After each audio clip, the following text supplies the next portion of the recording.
foot by 4 foot deep. So you have to basically hit this in round and go qualify it. I think it sets right nearby. Oh, Yeah, all aggressive. good. Yeah. Okay. Did you see that Chief Mueller got back from all of this? Yeah. Yeah, I did. And I got one of the reports too. Yeah. I see it now. Great. Okay. Good evening. It is 5:30 according to Verizon time, so we're going to call the regular council meeting to order. I remind the audience to turn your phone to silent or vibrate, and then let's all please stand and do the Pledge of Allegiance. I pledge allegiance to the flag of the United States of America and to the republic for which it stands, one nation, under God, indivisible, with liberty and justice for all.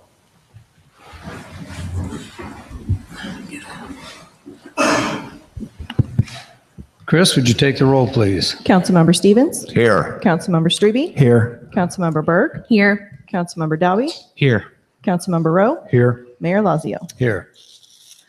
Items on the consent agenda. Minutes from special meeting number 27 on August 30th, 2018. Regular meeting number 28 on September 4th, 2018.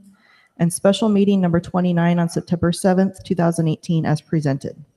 Acknowledgement of July financial report and payment of bills as submitted by the Finance Department. Appointment of Linda Vogt to the Cemetery Board of Trustees, term to expire 7/1/2019. Appointment of Dennis Wilhoit to the Historic Preservation Board, term to expire 1/1/2020. Appointment of Bob Kramer to the Parks Advisory Board, term to expire 8/16/2023. Approve the appointment of Michael Jones to the position of part-time parking attendant in the Police Department effective September 24th, 2018. Approve the upgrading of the Chronos software and time clock system for $21,802. Canvasser and solicitor application for Working Man's Christmas Party to solicit donations within city limits from November 1st, 2018 to December 31st, 2018. Beer and liquor applications for Bridgeview Center Venue Works at 102 Church Street, Aldi Incorporated at 940 Quincy Avenue, Uncle Buck's Bar and Grill at 518 Church Street, Alpine Inn at 1804 Albia Road with outdoor service area, Supermercado Cerro Grande at 311 East Main Street, Oktoberfest Committee Temporary Outdoor Service Area at the Jimmy Jones Shelter at 10/3/2018. All applications pending final inspections. Is there a motion? Move the recommendation or the consent agenda is presented. Second. Thank you, Matt. Your Honor, I have a question on one item. Sure, go ahead, The Councilman. Chronos, I'm assuming Bob's taking care of that. Is this going to take care of all the problems this thing's had? I understand that there are some departments that can't use them. They have to do them by hand anyway, and I hear all kinds of things. Well, I don't feel that there's been any real issues with the software. It was designed to do what we have it to do, and that's what we bought it for. But it was also, when it was sold to us, we were told we could do lots of other things. But what they failed to tell everybody was that with lots of other things comes a price tag of lots of other money. So what this does is upgrades it to where we don't have to have a worry about the Java update being an issue, and we're updating all the time clocks. So, Fire Chief, are you going to be able to use this totally? I think everybody uses it right now. Boy, from what I'm hearing, there's a lot of issues with it. And I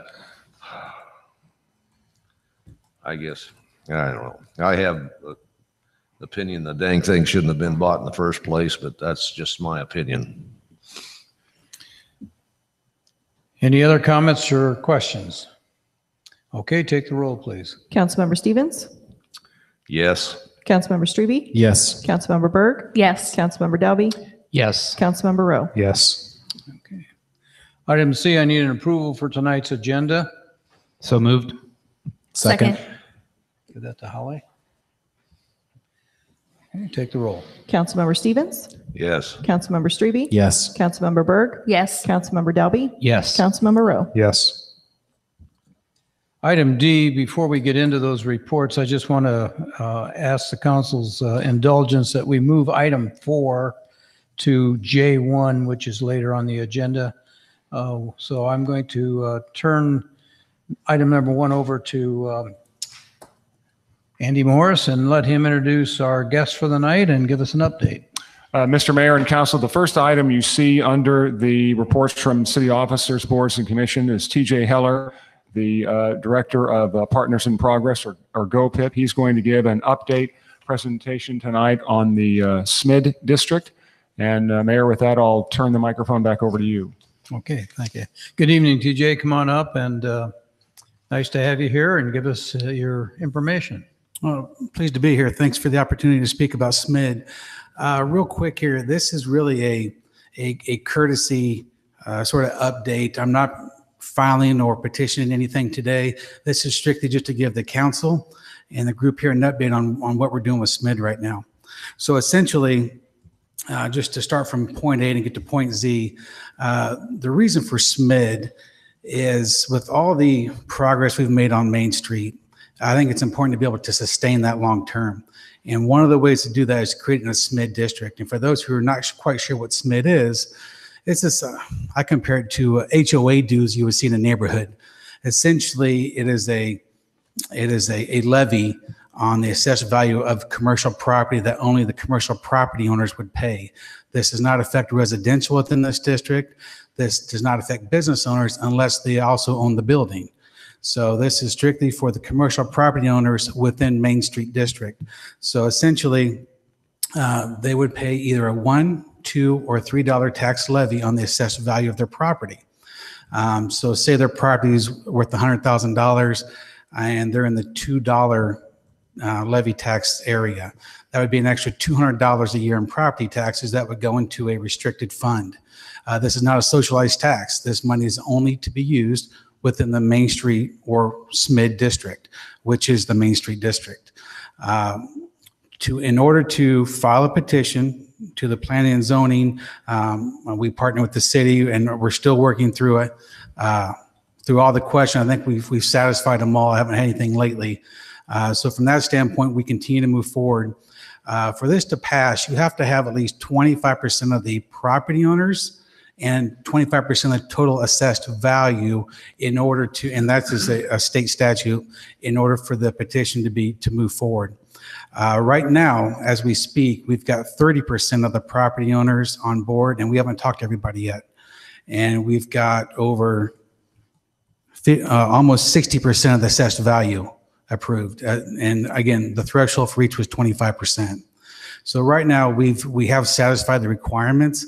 However, again, this is a courtesy update. I still want to be able to have the opportunity to speak to all commercial property owners so that when we do submit it, I would expect these numbers to go even higher. We've had many informal discussions. We've had a formal discussion where we've had property owners sign off on the petition as well. So right now, I feel very confident in the direction we're heading with this, and I would expect some type of filings to be given to the city within the next 4 to 5 weeks. But right now, that's sort of where we stand with it. And I feel very confident that this will help sustain, especially with the approval of Streetscape. I think this will help sustain a lot of what the city, county, the legacy, a lot of different individuals have put forth into this. And so because of that, I feel very good about what we're doing and how this can better the commercial property owners long term. Any questions for TJ? Your Honor, I just got a quick comment. Sure. TJ, a lot of times when we do projects in Ottumwa, and I know other communities do the same, one of those things that we always get asked is, you do a big project, how do you maintain it? And so it's really nice to see that this is a tool that you can use to be able to do not only some improvements down the road, but be able to maintain and upkeep on such a big project. And this is an absolute huge project. It's going to make the downtown beautiful. Plus, it's a way we can do the ongoing maintenance that so desperately will deserve. in the years to come. So I applaud you and I appreciate working with you on it and continue to do so. And I appreciate your work on it. So thank you. Thanks for the comments, Matt. And that reminds me to also share that there's a committee made up of city, GoPIP, Main Street, and commercial property owners that will help recommend to the city council how those funds should be expended as well. So so the commercial property owners do have say and recommendation to you as well. So just want to give you an update on that. Appreciate the comments. Thank you. Okay, very good. Thanks, TJ. Thank you. Andy, do you want to introduce Shay? Yes, Shay Grainer, the new, I guess, Executive Director of the Chamber of Commerce is with us. And my understanding, Mayor, she wants to give an update. And as I've said, I'll turn it back over to you to introduce her. Good evening, Shay. Nice to have you here as the new director. Give us your information, please. Yes. So I want to use this time. I haven't met all of you yet. So I am Shay Greiner. I'm the new executive director for the Chamber of Commerce. And I just want to give you a brief update on some changes or some things that have happened in the chamber since I've taken over and look to expect to change. One of the biggest things that I've wanted to do when I first started was grow our membership, and we have. We've increased our numbers for July and August already. One of the biggest events that's coming up is our Holiday Nights and Lights, and we are very excited to announce that we have an ice skating rink coming to the Jimmy Jones shelter the 2 weeks before Christmas. So Thursday, Friday, Saturday, you'll be able to ice skate. It's actually a synthetic ice, so you don't have to have it frozen. And the Parks and Rec Department have been so gracious to let us do that in there. So you'll enter in the park or into the park for your admission. You'll pay. That's the only one-time fee you'll pay. You go up to Jimmy Jones shelter, get out, ice skate, see Santa, have some hot chocolate, and continue on your way. So we're really looking to make that a holiday event. Also, with Holiday Nights and Lights, we're going to kick it off with a snowball drop, partnering with Main Street. We'll be doing that in the Market Street parking lot, and we're inviting Church Street businesses this year to do that as well. And then to end the night for Small Business Saturday, we'll be doing a jingle jog / walk. We are partnering with the fire department and their Sparky Claus program. Admission into the jingle jog walk will be an unwrapped gift for a small boy or girl. The only requirement that we do ask kindly is if you would dress up in your favorite holiday attire, such as Santa Claus, an elf, Mrs. Claus, snowman, to have some fun with it. Then we are bringing back the Home and Garden Show this year in February 23rd and 4th. It will only be 2 days. On February, it's a Saturday. The 23rd, it will be from 9 to 6. And then on Sunday, it will be from 9 to 4. We'll also be implementing a kids zone that will be free. We are looking to partner with the YMCA. We're making final decisions on that. So you'll be able to drop your child off for 2 hours, being with the Y and their childcare program, and you'll be able to walk around. Something that we're looking to bring back is possibly the canteen eating contest on June 1st. I will be partnering with Main Street again with that. Main Street and I have been partnering on a lot of different events. It's been a great partnership. And then finally, I have something close, near and dear to my heart. We'll be bringing back the rodeo July 6th. It will be in Ottumwa Park. I'll be talking with Parks and Rec again to make sure all that goes well. And we had an increase this year of 24% of attendance, and we had over 345 participants in the actual rodeo between slack and performance, which means that was the largest event held for that rodeo association. It was a triple sanction rodeo. So we're looking really forward to what's happening the next 6 months and 8 months with the chamber. So is there any questions? Shay, I don't know if you're prepared to make any comments tonight, but I don't know. I understand that we might have an opportunity to do something with the Canadian Pacific. Oh, that's right. That was one thing I did forget to mention. We will have Canadian Pacific Railroad. They will bring their holiday train December 3rd. That's also part of our holiday events. It will be from noon to 3 will be the possible times that it will be coming. It's a whole train. If you're unfamiliar with it, it's decorated in lights. It travels through the whole state of Iowa, and they have chosen to stop in Ottumwa this year. And if you do not know where their railroad or their parking area is for their trains, it is across from Kohl's. So we're looking to possibly use the Kohl's parking lot and then send people across. Also asking the schools to participate as well, possibly bringing their students over for a viewing of display, because it will unfold and they will do a little holiday performance for us. It's all free to the city, so it's another great event to take advantage of. Great. Okay. Any Mr. questions Mayor, for Shay? I had a couple of questions. Shay, first of all, you're right, that Canadian Pacific project is going to be something very, very unique and good for the community. I've had some contact with the store director at Lowe, so we may just want to be in contact with each other in terms of how we square the circle on that.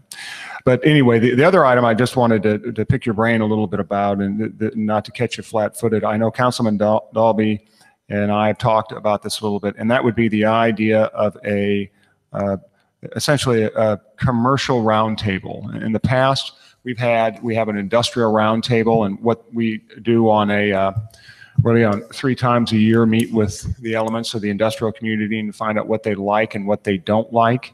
And again, I'm not putting you on the spot, but this is an item that we figured once you got your footing, that we would visit with you about the idea of carrying that forward. It would constitute meeting with the number of the commercial entities, whether they're downtown or at Kohl's or, quite frankly, a variety of different places.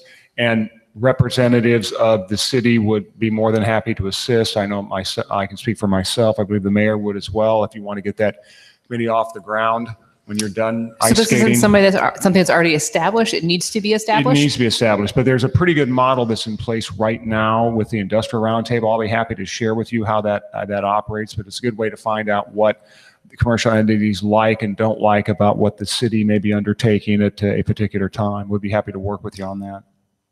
And so your question is if I want to do that? Yes.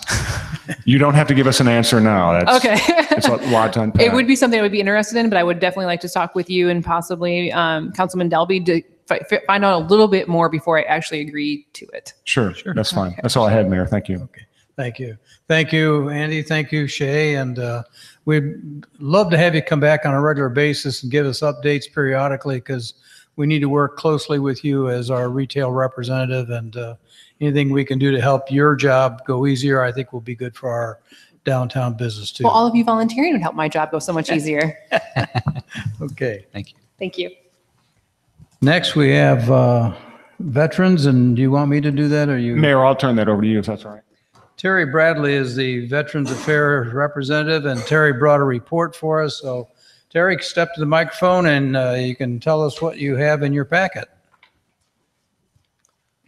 Ladies and gentlemen, what I've provided you with is the general distribution report from the federal government. It's the last few pages. I've highlighted Wapello County. The Veterans Affairs Administration brings in over $13 million into this county, which most of it comes to this city. My office participates in that. In the last fiscal year, July 1st, 17 to June 30th, 2018, working in just compensation and pension for veterans and veterans' spouses of deceased veterans, we have brought in $98,272.51 in retroactive back pay. That means that they waited a substantial amount of time for the VA to make a decision, which should have been dead to rights, but that's just federal government. So we got 98,000 one time. I have one spouse that received $7,135.06 posthumously. We jumped on the bandwagon. She was smart enough to come in, jump on the bandwagon. And she says, I want to take my husband's claim because he had passed away. I said, let's do it. So we turned it over for her, and she got the one-time back pay. The Wapello County office has received for our veterans $60,240 a month. Times 12 is $722,880.24. Now, not to correct you, Mayor Lazio, but I am also the director of the Davis County Veteran Affairs. So in that fashion, Davis County in compensation and pension receives $1,687,000, which Ottumwa receives the lion's share of it, because we don't have a Walmart or a Kohl's or Hy-Vee or any of those grocery stores down in that county. So we all come up here and shop. So needless to say, Ottumwa is doing quite well through my office. What I've broken down for you in this is what I know you're going to ask me. What is DIC? DIC is dependent indemnity compensation. If a veteran passes away from a service-connected disability or illness, the wife is entitled to a pension, or the surviving spouse. I got to correct myself. The surviving spouse is entitled to a pension, that is dependent indemnity compensation, because the government killed him or her. So we've got a few of those. We've delivered 496 veterans to one of the 3 outlying VA facilities, Knoxville, Des Moines, or Iowa City. My volunteer drivers, which if anybody wants to volunteer, please let me know. My volunteer drivers have put in 2,229 hours in transportation. Back in June, I lost my assistant director. She resigned. They hired a new one. So I'm going to be almost full staffed because my transportation coordinator, Tom, you may know her, Nancy Blazina, she passed away Saturday night. Oh. So anyway, anybody have any questions on this? I don't think we appreciate sometimes the numbers and your information. 2,500 veterans in Wapello County, which I didn't realize until And I I'm read only this. a 30-hour office. Yeah, that's a lot of people to come see you. Yes, sir. Any other questions, Yeah, comments? Terry, you made a mention of needing volunteer drivers. What does that look like for you? How do you work volunteer drivers? The requirements is it an on-call type thing? The requirement is they cannot take any medication that affects their mobility, their sight, and they are usually asked to drive once or twice a week. They pick up the veterans that are in town. They pick them up at their homes. If the veteran is in Albia or Fairfield, going either way to whichever hospital, there's usually a centralized location that they meet the veteran. And then if there's nobody being picked up in Fairfield, a lot of times my drivers will go up the back way and pick up veterans in Richland and Hedrick and that area. So if somebody's willing to volunteer that, they just get a hold of you and kind of let you know their If they schedule. would get a hold of me, that would be awesome. Okay, thank you. Thank you, sir. You bet. Thank you, Terry, and come back again. Next year. Okay. Andy, let's turn this back to you at this point and jump to number 5. Yes. All right. Thank you, Mayor. This one, you will see there are specific dates set, and I may ask Kevin Flanagan, our city planner, to speak to this in just a moment. Those dates, quite frankly, need to be modified and scrapped. We had some, let's just say, scheduling conflicts with some of the department heads, but the breakdown at Confluence, the entity that's undertaking the strategic planning component of the comprehensive plan. This is not an update of the comprehensive plan. This is a new comprehensive plan, and that is being undertaken. There will need to be, though, as you can see under A meeting with representatives, elements of the staff, largely the department heads, perhaps some of the division chiefs, in terms of setting certain strategic objectives. There would be another meeting scheduled plus or minus a week later for the council then to give consideration to those recommendations. We are working on some specific dates, but this was printed over the weekend, and then we found out yesterday we had some challenges with that. So, Mr. Mayor, if you would, I would ask you to call Kevin Flanagan to the microphone to see if he has any comments to be made further. Kevin, can you give us an update?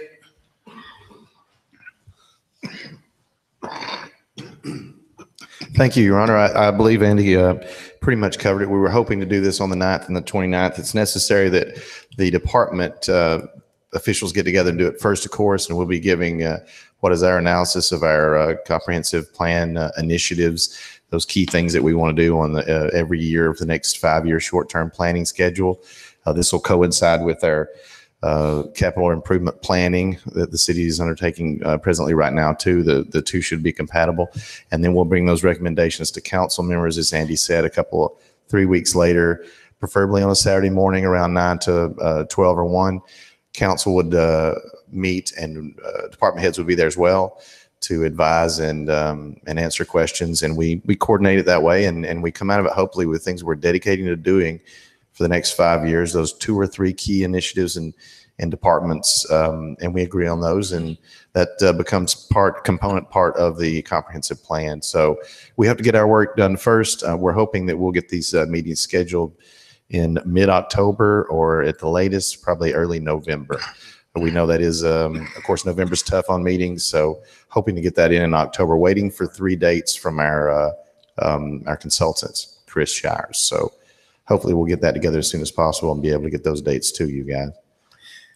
Some preliminary conversation with council. I know several have busy calendars, so I really encourage you to get that scheduled, maybe do a doodle poll and see what's out there, because I think October is starting to fill up with weekend activities. So it is always tough in October, tough. November, December, especially November, December. So yeah, we are attentive to that. So okay. if we can't get the dates together and it takes it pushing it farther, we can do that, because our capital improvement planning, of course, is going on as we speak. So okay.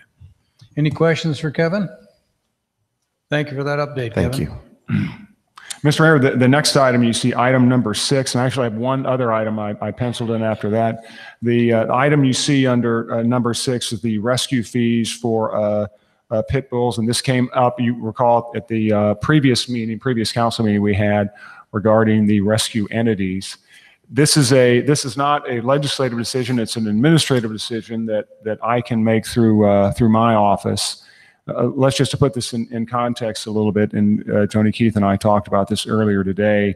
This fee, which was approximately $80 for the, as I recall then, for the rescue entities, was created probably back in the early 2000s. It was created administratively by the police department. We generate not a great deal of money, quite frankly, from this anyway. So it's really not a recommendation. It's just to inform council. I'm administratively waiving the fee. I don't know if we need a document that needs to be signed, memorialized. I'll certainly do that. But it was created administratively. I was reluctant to drop it administratively if it had been approved legislatively. It is not. It was an administrative decision. So administratively, I'll waive that and probably will just memorialize it perhaps in the minutes of this meeting or perhaps something more formal. That's great. Okay. Thank you for that update. Yes. Can I ask a question? So I know some of the rescue groups wondered with that being administratively, will it be an immediate effect or so from now on? It'll be immediate, Okay. yes, from All this right, time thank you. forward. Mr. Mayor, I do have one final item here, and this one I scribbled in. This relates to the HR position. This was an item that was discussed at our previous meeting and the city undertaking in the general fund. As we indicated, the funding source would pay for a human resource director, and as you know, Ms. Keith at present is handling both of those. We have advertised for the position. There's just a couple of items I do want to provide some clarification on. First of all, there is a deadline. The deadline for this is the 28th of this month. And the second item I want to verify, and Mayor, you and I talked about this, I believe, 2 weeks ago, and that is the panel or the group, whatever the case may be you want to call them, that would do the interviews. On that interview panel, if you would call it, and this has been common practice in Ottumwa for some period of time, and I've used it in other communities as well. But this first round, what we would have would be, I would want Ms. Keith to sit on in that interview panel, myself, perhaps one other, let's just say staff person. And then at that point, as you know, by code, what happens is I present that to council, whoever that person may be that we recommend, and then you confirm or deny. And as I shared with you, Mayor, I just thought it would be a little awkward to have an elected person there helping make a decision that they then have to approve later. I think it's better to have an administrative function, then we have council approve or not approve, and then we move forward. But that will be following that. I know that the other item we're talking about trying to squeeze in dates, that's another one that we're going to have to figure out how we're going to put that in, because you're talking about the early, maybe mid-October timeframe when that happens. So I'll be happy to entertain any questions that either Mayor, yourself, or council members have. Any questions for Andy? All right, thank you, Mayor. Glad to see you're moving quickly on that and getting that done. So thank you, Andy. Item E on our agenda is an opportunity for citizens to comment on anything on the agenda. Is there anybody that wants to address any item on the agenda? Okay, seeing none, and we'll move to item F then. Bid review and award contract for demolition of 2425 East Main Street. Recommendation, award the contract for demolition of 2425 East Main Street to Environmental Edge of Ottumwa, Iowa, and the amount of $8,800. Is there a motion? Move the recommendation as presented. Second. Thank you. Any questions? Hi, Jody, you have the floor, and give us an update on your summary there. Thank you, Mayor and Council. We accepted sealed bids for this project until 2 o'clock September 11th. We received 3 bids for demolition, and Environmental Edge is the best bidder in the amount of $8,800, and a bid tab is attached to your staff summary. Any questions for Jody? Hearing none, take the roll. Councilmember Stevens? Yes. Councilmember Strebe? Yes. Councilmember Berg? Yes. Councilmember Dalby? Yes. Councilmember Rowe? Yes. Bid review and award contract for asbestos removal and water service abandonment of 2425 East Main Street. Recommendation, award the contract for asbestos removal and water service abandonment to Dan Larson of Ottumwa, Iowa, and the amount of $7,000. Is there a motion? Move the recommendation as presented. Second. Thank you. Go ahead, Jody. Thank you, Mayor. This is the other part of the work that needs to be done at 2425 East Main. And we accepted bids until September 11th for this part of the project also. We received 3 bids for asbestos removal and 4 bids for water service abandonment. And Dan Larson submitted the best bid. His bid for asbestos removal was $5,600, and then he had the next lowest bid of $1,400 for the water service abandonment. Weston McKee, one of our bidders, had submitted his bid for this work, but his bid contained a math error, and so we couldn't accept it and went to the next best bidder in the water service project. Any questions for Jody? Hearing none, take the roll. Councilmember Stevens? Yes. Councilmember Strebe? Yes. Councilmember Berg? Yes. Councilmember Dalby? Yes. Councilmember Rowe? Yes. Bid review and award the contract for demolition of 926 West 3rd Street. Recommendation, award the contract for demolition of 926 West 3rd to Tim Skinner Trucking and Excavating of Ottumwa, Iowa, and the amount of $16,450. Is there a motion? Move the recommendation as presented. Second. Thank you. Go ahead, Jody. Bids for this project were also accepted until September 11th. And we received 2 bids for the demolition, and Tim Skinner submitted the best one in the amount of $16,450, and your bid tab is attached. And then also Dan Larson will perform the water service abandonment for a cost of $1,200. Any questions for Jody? Hearing none, take the roll. Councilmember Stevens? Yes. Councilmember Strebe? Yes. Councilmember Berg? Yes. Councilmember Dalby? Yes. Councilmember Rowe? Yes. Bid review and award contract for asbestos removal at 926 West 3rd Street. Recommendation, award the contract for asbestos removal at 926 West 3rd to Weston McKee of Fairfield, Iowa, in the amount of $14,000. Move the recommendation as presented. Second. Thank you. Any questions for Jody? Okay, take the roll. Councilmember Stevens? Yes. Councilmember Strebe? Yes. Councilmember Berg? Yes. Councilmember Dalby? Yes. Councilmember Rowe? Yes. Thank you very much, Jody. You're Thank doing a you. good job on those. Thank you very much. Resolution number 234, 2018, waiving the right of review for the Schultz subdivision. Recommendation, pass and adopt resolution number 234, 2018. Is there a motion? Move the recommendation as presented, Your Honor. Thank you. Second. Thank you, Mark. Good evening, Kevin. You have the floor. Thank you, Your Honor. I want to apologize. In my description, my staff report, I said on the left coming into town. I should have said on the left going out of town. The address for Shell subdivision is 1121 100th Street. And basically on this lot, there were 2 single-family homes. I think one was used for an accessory use type purpose by the owner, but he wishes to basically take that front single-family home, establish an easement on that drive for the length of the approximately acre lot to reach his own residence, and I think probably sell or rent or some form of use for that other single-family home. So fairly a simple maneuver going on, and therefore we're suggesting a waiving of our right of review on this. It is in our 1 mile radius. This is why we have to consider it as a city, even though it is in the county. But I would entertain any questions anyone had about it. Any questions for Kevin? Hearing none, take the roll. Councilmember Stevens? Yes. Councilmember Strebe? Yes. Councilmember Berg? Yes. Councilmember Dalby? Yes. Councilmember Rowe? Yes. Thank you. Thank you, Kevin. Resolution number 235, 2018, fixing date for a meeting on the authorization of a loan and disbursement agreement and the issuance of not to exceed $3.9 million sewer revenue capital loan notes of the City of Ottumwa, State of Iowa, and providing publication of notice thereof. Recommendation pass and adopt resolution number 235, 2018. Is there a motion? Move the recommendation as presented. Is there a second? Second. Thank you. Good evening, Bob. You have the floor. Good evening, Your Honor. Thank you. This loan is basically going to be a zero interest loan until we start paying back. And it's for the engineering costs and the development things prior to the actual construction of phase 8. So then once we start having to pay back the loan on that through SRF, that's when we'll have to start paying this one back, and that's when we'll be paying interest on it.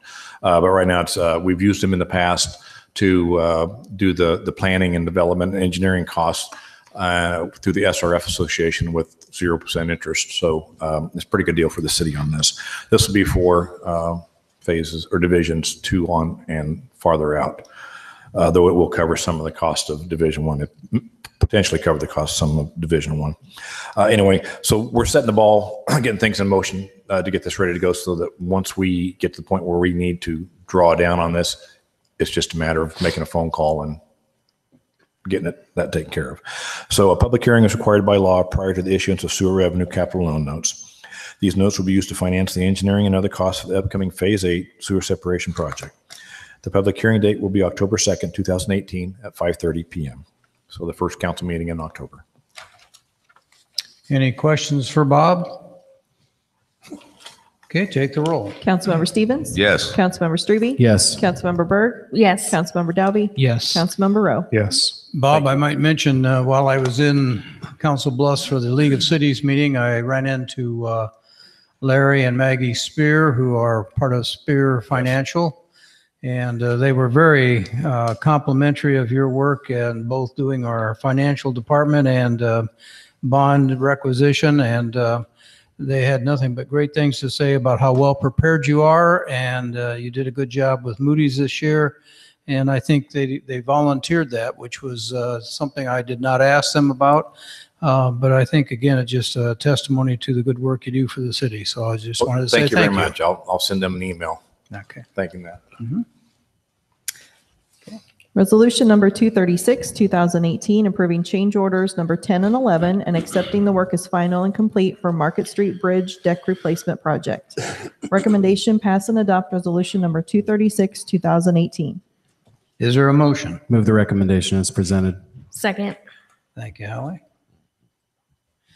Good evening, Dwight. Dwight Dolman, our city engineer. You're filling in tonight, so give us an update. Thank you, Mayor. Good evening, council.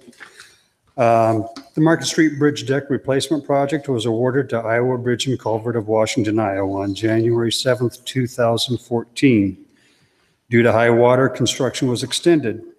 The bridge was open to traffic on November 24th, 2015.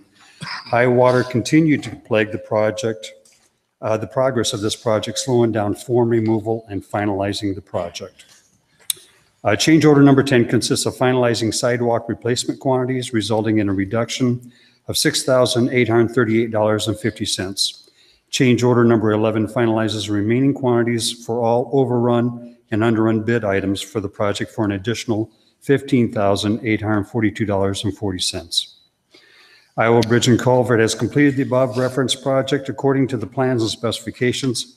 The final contract amount with the approved change order is $3,169,217.44. Approval of this resolution will recognize project acceptance, change orders number 10 and 11, and authorize final payment, including all retainage in the amount of $26,264.41. So what I would like to do is give you a brief chronological slide presentation, which goes over the project from start to finish. Here, obviously, is the final project. Going over the project scope, the bridge is 864 feet long and 36 feet wide. It's a steel I-beam construction. Going into the project was 1,300 cubic yards of concrete, 280 tons of reinforcing steel, 90 tons of structural steel. There's 1,800 lineal feet of aesthetic barrier railing on both sides, 1,500 square feet of concrete pier repair. That's down at the water level.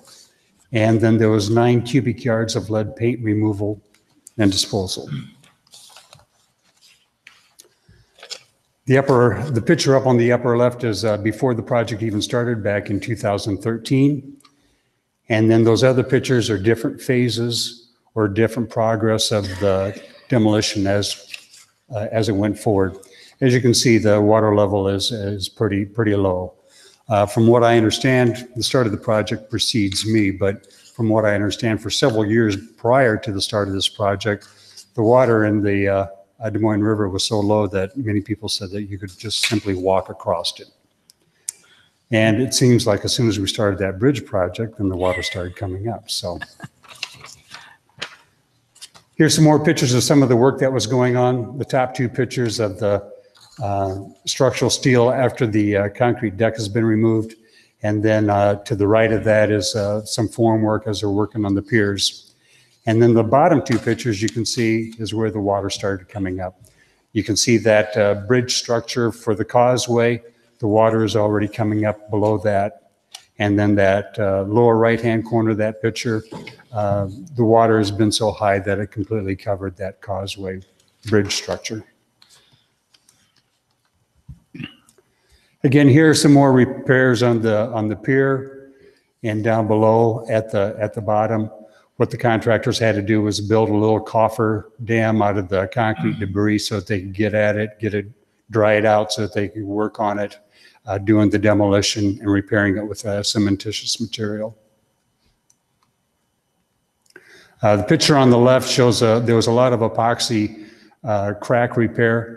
And what that's showing you is all the injection ports along the length of that crack where they would inject the epoxy. And then on the right, you can see is when we were pouring the actual bridge deck, we had a pretty extensive conveyor system that went from the edge of the bridge all the way out to the middle on both sides as they worked from the middle on back. So that's the end of the slides. As we had talked about, the new contract sum is $3,178,829.44. And total funding comes to $3.42 million. So with that, I'll take any questions you might have. I might mention that this was a joint project too. We had help from our community partners, the Wapello County Trails Group, and also Legacy Foundation contributed so that we were able to add the wider sidewalk for pedestrians and a different railing and bridge, I don't know what you call it, fencing system, so that we had a consistent look to the bridge, and we appreciated the help of all those partners to make this happen. Any questions for Dwight about the bridge? We're glad to have it completed. Mm-hmm. I'm sure the company is too. And they were a good company. Iowa Bridge and Culvert out of Washington, Iowa has done a lot of work here in the state, and I think you were very accurate, Dwight, when you said it was a function of the river level we had no control over. And I remember taking our kids walking across the river. So yeah, that was an issue. Okay, ready to vote? Take the roll. Councilmember Stevens? Yes. Councilmember Strebe? Yes. Councilmember Berg? Yes. Councilmember Dalby? Yes. Councilmember Rowe? Yes. Thank you. Thank you, Dwight. Resolution number 237, 2018, accepting an Iowa Transportation Commission grant for the apron reconstruction project at the Ottumwa Regional Airport. Recommendation, pass and adopt resolution number 237, 2018. Move the recommendation as presented. Second. Thank you. Johnny, you're going to take that, or? Yes, Your Honor. The Iowa Transportation Commission has awarded a grant of 85% of eligible costs up to a maximum state share of $285,175 for the apron reconstruction project at the Ottumwa Regional Airport. This project is for the FY 2019 State Airport Development Program. Staff is recommending approval of the receipt of the grant and the authorization of the mayor to sign the acceptance as well as any other grant documents on behalf of the city. It's my understanding that our 15% share of the cost will be paid out of the general airport fund. We're not looking at starting this project till next summer.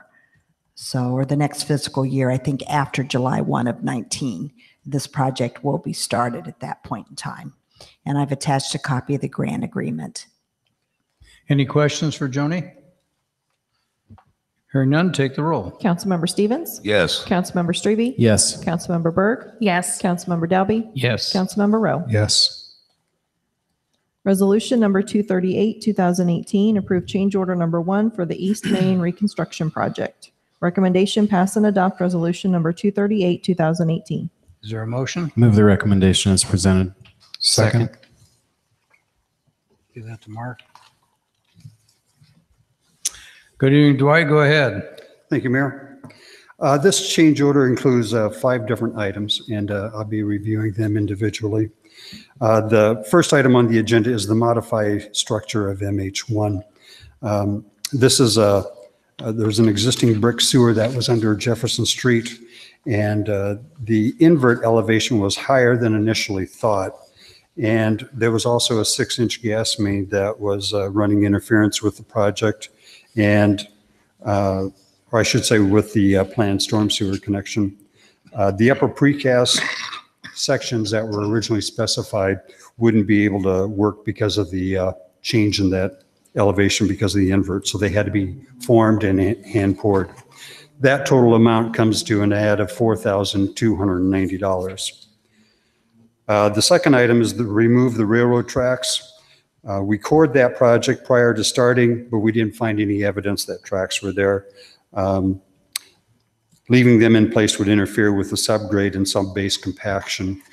There was 1,900 lineal feet of the 2 rails.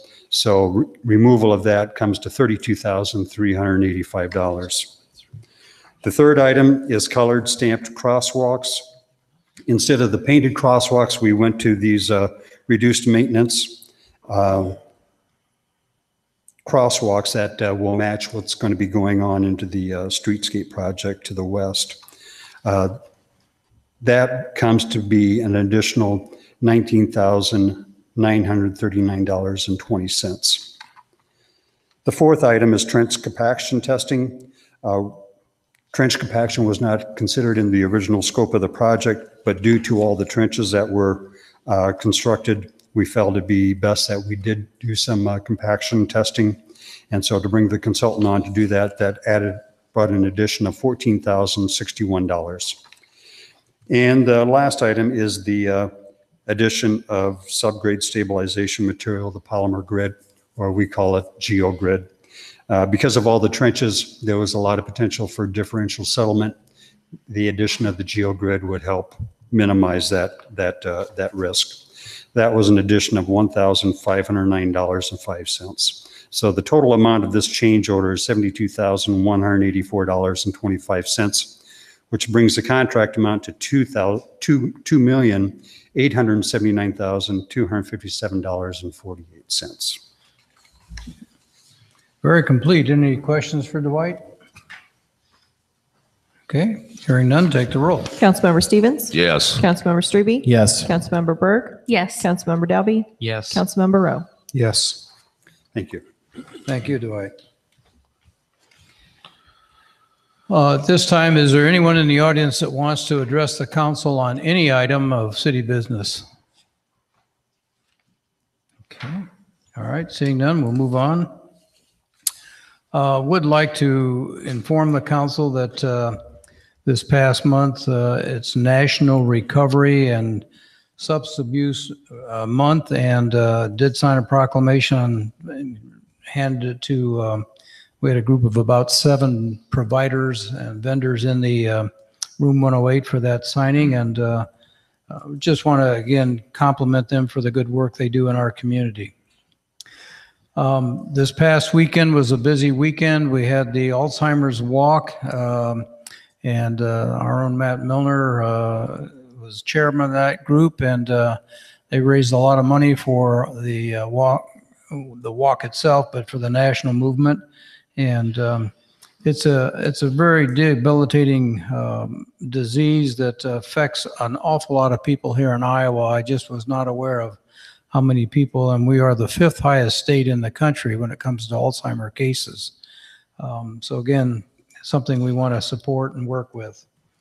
Also on Saturday morning, I had the opportunity to go out to Memorial Park and visit with Jim Langland. You may recall Jim was very active in the work with Gene Ratchey, our Parks Director, to install a mountain bike trail, which I understand is one of the best in the Midwest. At least from the bike riders that I talked to, they were thrilled, and it's back in great condition. And this was the 5th anniversary, and so they had a little celebration there, and it was just a great day for them. And we had several visitors from out of town too. And last, I'd like to compliment, after our last council meeting, we had the WHO RV TV Cy Hawkeye game event, and I want to personally thank Mike Egbert, the assistant athletic director, and Scott Moss, the AD for the Ottumwa High School. Mike really worked with the committee, Andy Wartenberg and Shay Greiner and the people here tonight to bring a lot of people together. It was just a tremendous event. We got a lot of good statewide coverage. I have heard nothing but just glowing comments about the activities, the tug of war on the bridge, and I think Iowa State cleaned up on most of the events, and they had a great group of people there supporting their university. So it was a great event, and again, we want to thank all the people that volunteered, especially the people that helped pull off and do some of the behind-the-scenes work. Don't want to forget the art walk that was held this past weekend. Holly, you want to make any comments? It was a great event, I think, from what I saw anyway. Oh, yeah. Yeah, I think Walk on Art Street went well, and I know Fred and all the committee are working hard on ideas for next year. And a plug that it's still Restaurant Week. So Walk on Art Street was kind of the start of Main Street Restaurant Week, which goes through the 23rd. Okay. Any other comments or questions or city business we need to tend to? Your Honor, I got an issue here. Sure. Just something I want to quickly talk about. I know we have a closed session coming up here, but it came to my attention from some community conversation I'd had with some citizens. Back in April, the council passed a policy, Resolution 112-218, Policy 20. And this policy, in my opinion, was a good policy. And what it did was it kind of set and updated our sewer rebate policy for folks in town who've had faucet breaks, vandalism, or who fill swimming pools in the city.